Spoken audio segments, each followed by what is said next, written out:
Going live now. All right, very good. Let's call the meeting to order. And the minutes will reflect that all board members are present, and we have reviewed the minutes chronically, and we will move on to other business. OSU Extension 4-H update fair event. Well, good morning, all. Good to see everyone today. There are a couple of quick reports, I guess. Fair is moving along as scheduled. Heather has updated the website and sent out an announcement to all previous vendors. The response has been good. We have several vendors that have signed up. They're excited. I think this last year has been trouble for everybody, and I think they're appreciative that we're making the effort to get people back to work and get fairs back on the calendar. So I'm excited about that. Again, we don't know what COVID is going to bring, and we're planning for a fair as usual, but with that big asterisk of what will the COVID standard of the day be, and how do we conform to that come 4th of July weekend. So that's really where we're at. I have had a couple of discussions with the Dolphin Drop. They want to do it again. We're looking at dates and times. They were hopeful that we were going to extend fair into Monday, the 5th, since the 4th is Sunday, and Monday would be a federal holiday. But I told them we had no plans to do that. But we were happy to accommodate their show sometime during the 2nd through the 4th, which is our weekend dates. Let's see, switching gears, 4-H is almost back up and running. We now have a new matrix developed by the university that allows us to open. Once our county hits the moderate level, we can do some limited face-to-face programming as needed during this high level, but there are a ton of COVID stipulations. So at this point, we only have one shotgun club that's meeting face-to-face on a limited basis, but it's kind of our reopening 2.0. We went through this whole thing in November and got shut down with the freeze, and now we're just starting to reopen. So I'm excited that that's going to happen, and we're going to end up with some clubs that'll be putting together exhibits for fair. So that's a good thing. The last thing on my agenda was talking about the Master Gardener garden that we talked about last month. Between Jack and Renee at Master Gardeners and myself, we've bantered back and forth. I went out there and walked the grounds with Renee a week or so ago, and I had intended to have a nice map with color pictures and arrows and circles, and I just didn't get to it. But I certainly will get that put together. In essence, I can describe that I think the best way to make this happen will be to put it all the way against the west fence in the northwest corner, just immediately south of the sand pile. There's a reasonably flat bench there that's about the same size as the sand pile and will accommodate their needs, and then expand back to the north as they gain more clientele and as they have more need. And as we use that sand, whether it's for the arena or the construction project, I think we've got a plan that will make that work fairly well. It's also close enough proximity that we're not going to need to worry about a water line right now. They can just use hand line to get water to the area until we actually figure out what the redevelopment of that corner is going to look like, at which time it'll be appropriate to put water in, but no immediate need to dig up and trench and put water in at this point. So I think it's a pretty good plan.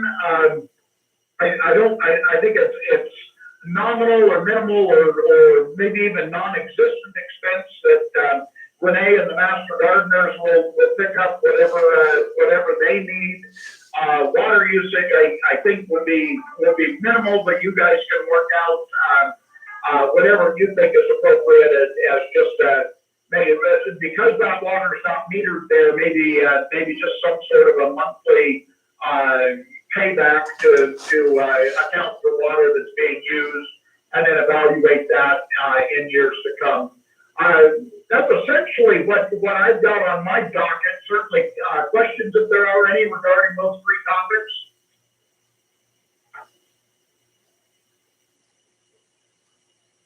No, it doesn't look like it. Okay, let's go on to the Echo Mountain. I'm sorry, this is Renee. I was hoping that I could just ask a quick question to all of you here. Thanks, Todd, for summarizing that garden piece related to what we spoke about. I initially had communication with Commissioner Jacobson about this and walked the area with both Frank and Todd, as he mentioned, and it seems like, I believe the next phase and actually moving along with this would be getting some sort of MOU or land use agreement in place and an agreement on how we would handle the water. And I'm just looking for guidance from anyone here on what those next steps look like. I thought that the meeting in January initially would be part of that process, and I'm just not really sure how you all would like to go about this or what I should do next. Is that something that should take place outside of the board meeting? It can, and this is Wayne, and I would suggest that if there's a consensus from the Fair Board to go ahead and approve this, we'll put together a simple agreement that outlines the rights and responsibilities of the parties, and go from there. We can do that. I'm fine with that. Yeah, I assume what you're gonna do, Wayne, is draft something up, run it back by us for review, and then finalize it. I'll do that, yes. All right, okay. Okay, thank you. Okay, do you want us to have a formal motion then? I would just like to see, it sounds like there's a consensus and maybe nods and affirmative, yes, there's a consensus to proceed in that matter. That's Well, fine. we're not actually gonna approve it right now anyway, we're just letting Wayne negotiate it, draw it up, and submit it for review and approval, so. Yeah, well, we should have it back I don't think we need a motion or anything. on the March meeting. All right, very good. Is that satisfactory, Renee? That sounds great, thank you. All right, then let's move on to item B under 2. And I'm going to expand this a little bit. I know we just put, I guess it does say both COVID and Echo Mountain. So a couple of things happening there.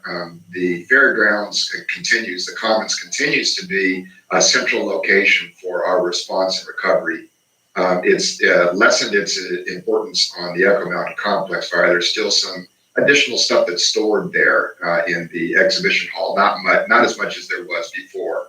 I do want to let the Fair Board know, though, that I put a placeholder in. I'm working up all the funding requests we're making to FEMA for reimbursement for utilization of materials, services, facilities, those kinds of things.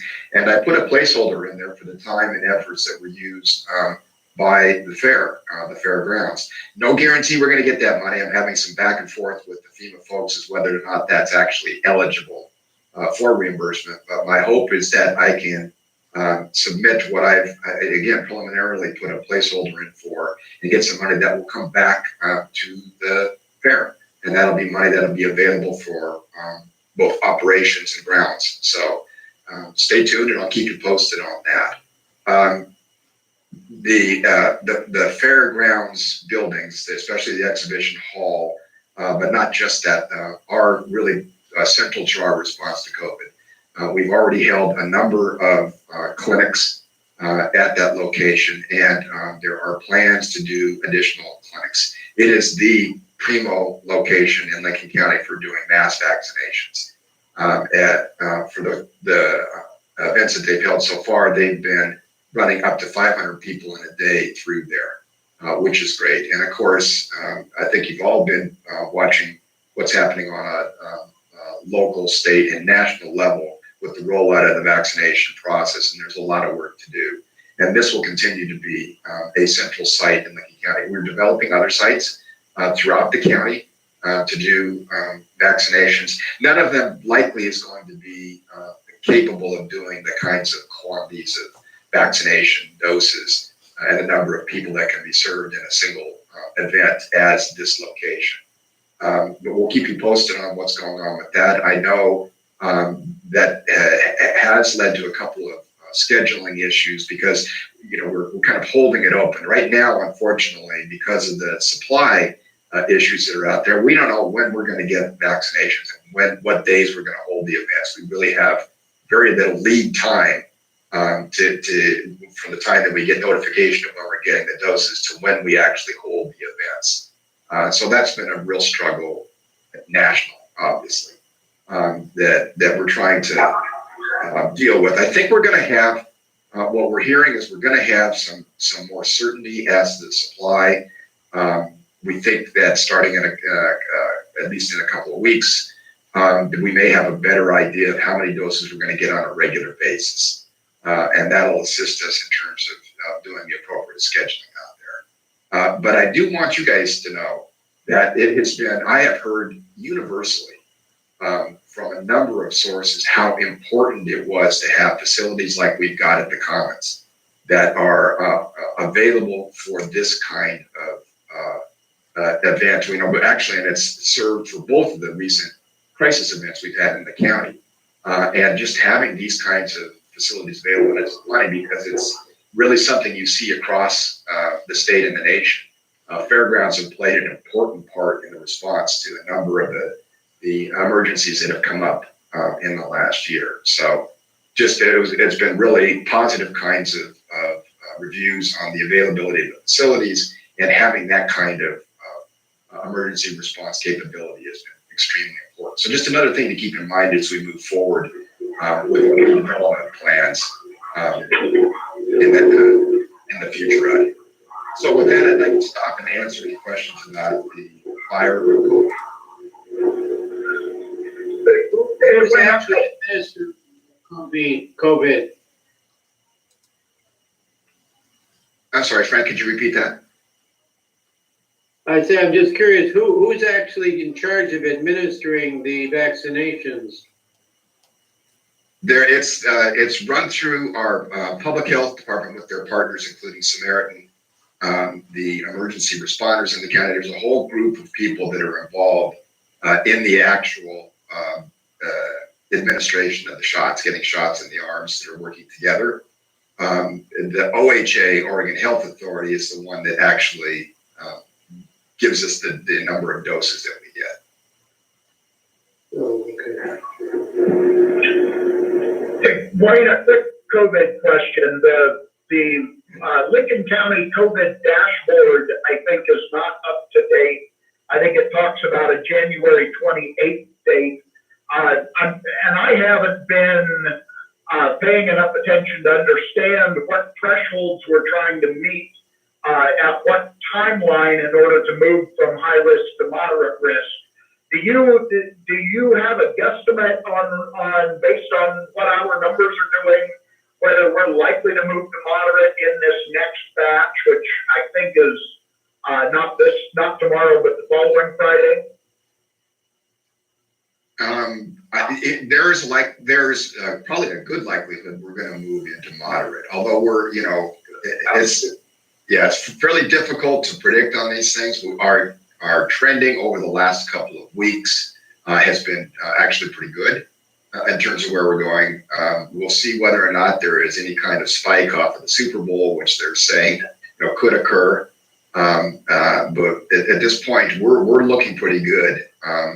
And that would be the next step, would be to move into the moderate. But Wayne, I mean, like Florence has told us that, pointed out it has been a steady decline, but it's a very gradual decline. And just in very rough terms, we're sitting right in the middle between moderate and high. So the last time we asked her that, I think she said, trends can change very suddenly in this for good or bad, but I guess, Todd, it's one of those things that we're not going to know until we get there. The trending right now is moving us towards, we're moving in the direction of moderate rather than the direction of extreme. So that's good news. But when we actually can get there, if the trends hold, you know, I'm not sure if it'll be the next determination or maybe the one following. I have more COVID related questions since we're on the topic. Where are we on the administration of the shots? I know they were working through like the groups 1A, 1B and so forth. In terms of working down that list, that priority list, where are we? Well, currently, and when I say current, it's actually a time frame that started on February 7th and goes through basically at the end of the week. The eligible groups currently are 1A, which is, you know, all the healthcare responders, 1B, which is child care providers, early learning educators and staff in K-12, and 80 and older. So that's the current phase we're in. Now, whether or not, you know, we've got a wait list. Even with those groups, we got a wait list because we don't have enough vaccines to do all of them right now. You know, when we'll actually move to get all of the other 65 and older through, I'm not sure. It all depends. Everything depends on the supply right now. What we're doing, the logistics of actually putting shots in arms is working out very well. We got a really good coordinated effort. Again, as we talked about, the exhibition hall is one of the sites. We're talking about several other sites. We're getting together the volunteers and staff to staff those. We just need doses. Yeah. So I wish I could tell you more, Jim, but I don't at this point. No, other than the fact that we are currently 1A, 1B, and 80 and older. Right. Well, that's what I was wondering, just where we were on the list.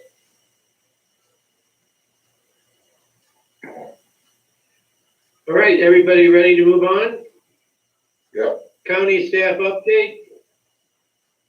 I just wanted to note that I will be bringing back to you at next month's meeting a proposed budget that will, and we're looking pretty good right now.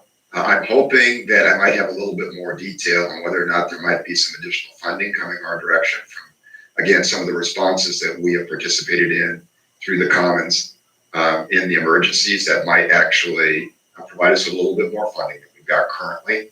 But things are looking pretty good where we stand right now.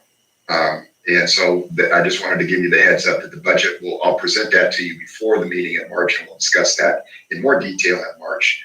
And Todd, between now and that meeting in March, I'll be talking more to you. And Wayne? Yes. Given what we had last year with the COVID, is that going to substantially affect our state money? You know, what I have heard, and Todd, maybe you've heard more than I have at this point. Right now, that's still being included. The video lottery funding is still in the mix. We got our payment for this year. And I think that, as I understand the governor's budget and what's being considered by the legislature, it will be included in the next biennium. What I'm not sure of is whether it'll be the full amount we've always been receiving. Well, I would fully expect, because by law and everything, that if there is any video lottery money and everything, we get it. My question is, do we expect to reasonably get somewhere in the vicinity of 100% we got last year, or are we going to get 50% because nobody's out doing anything, or are we going to get 25% because really nobody's out doing anything? Is there any feeling for that kind of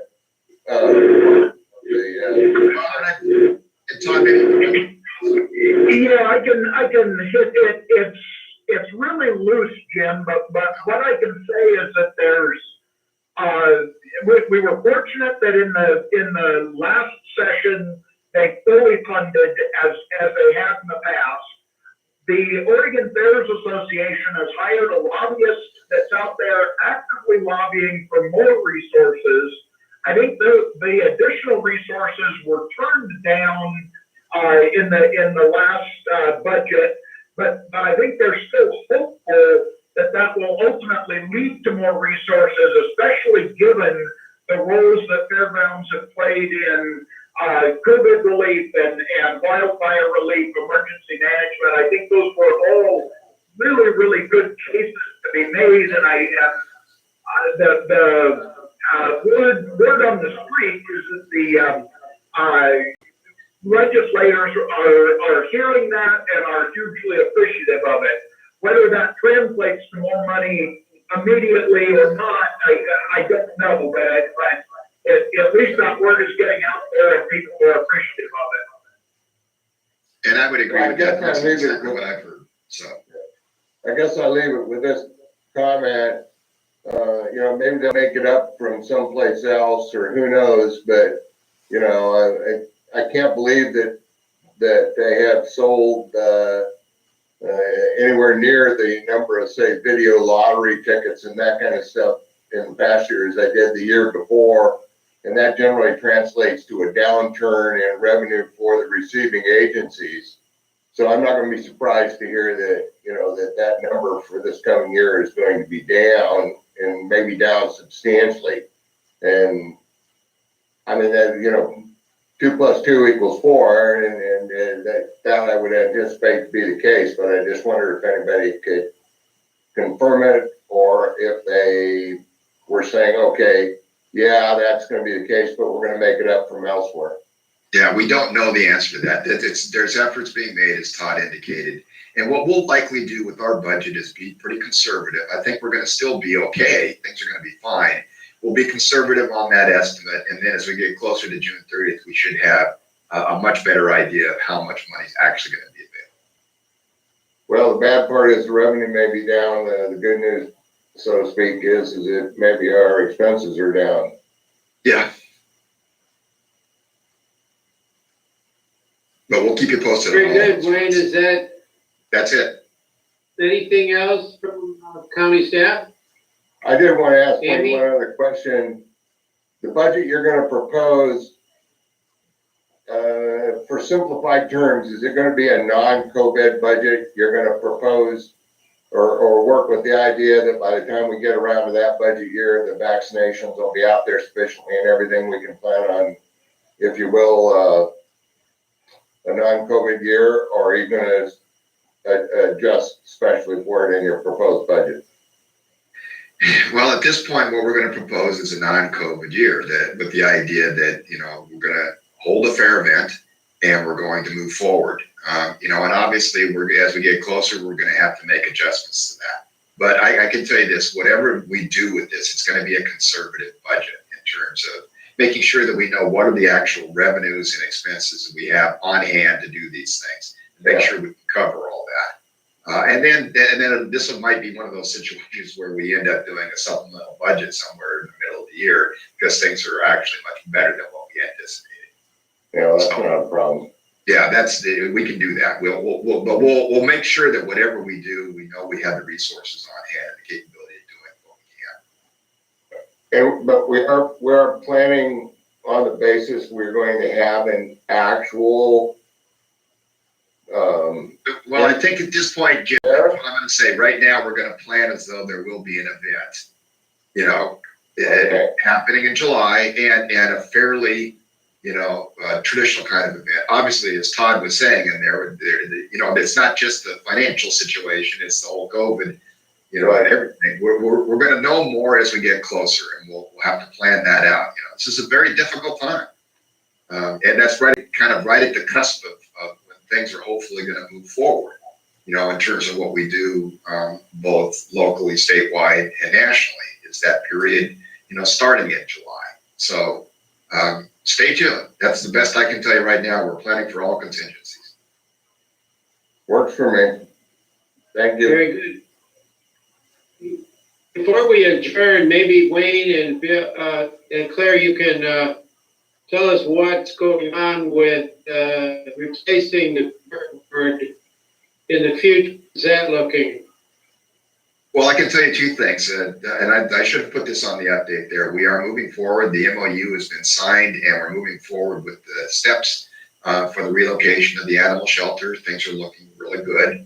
The city was very pleased to be a partner with us on the relocation. And of course, that's the linchpin for the redevelopment plan out there. We are budgeting for, we have funds in hand actually for some of the first phases of the redevelopment out there, which will be the combination emergency services transit center, which is located physically where the shelter would be. So they fall in step there.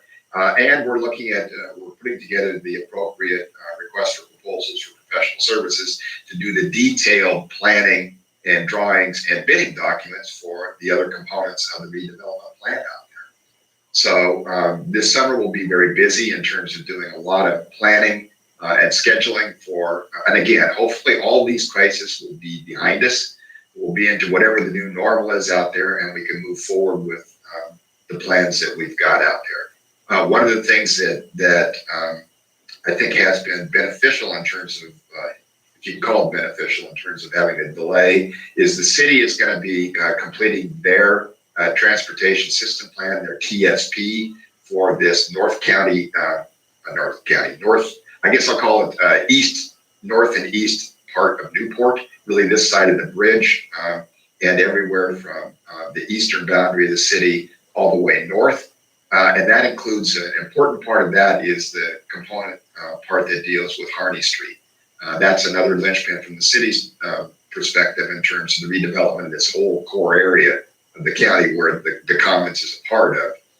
Is the plan for Harney Street and what goes there. And so that process should be completed by the time we get into our detailed planning efforts out here. And then the timing of when those improvements are made. And that's the improvements that are not just to Harney Street to the south of the Commons site, but also to the intersection of Harney and 20.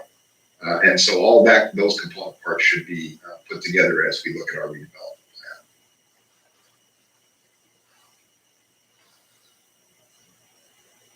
All right, so, and then, as far as the fair board, what's going on there?